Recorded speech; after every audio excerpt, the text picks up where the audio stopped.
زخموں کو چھپانا بھی ایک ہنر ہے، ورنہ یہاں تو ہر ایک کے ہاتھ میں نمک ہے۔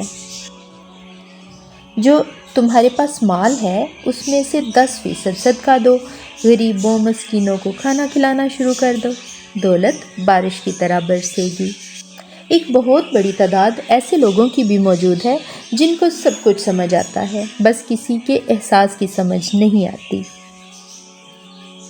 روزانہ نیکیاں کیا کرو اور دریا کے اندر ڈالتے جاؤ، جب کبھی زندگی کے اندر طوفان آیا تو یہی نیکیاں کشتی بن جائیں گی۔ دوسرے کے گناہوں کو گنتے رہنے سے بندہ کبھی پارسا نہیں بن سکتا۔ خواتین کے اچھے ہونے کا اندازہ ان کی اولاد کی تربیت سے لگاؤ۔ جو روزی روٹی انسان کا مقدر ہے وہ اسے مل کر ہی رہے گی، کوئی اس کو گھٹا نہیں سکتا نہ بڑھا سکتا ہے۔ جس نے پریشانی کے اندر اپنی پیشانی کو سجدے میں رکھ دیا وہ فقیر بھی بہت دور نکل گیا۔ اپنے بڑوں کو کبھی بوجھ مت سمجھو، انہیں کبھی اکیلا مت چھوڑو۔ یاد رکھو یہ وقت تمہارے اوپر بھی آنا ہے۔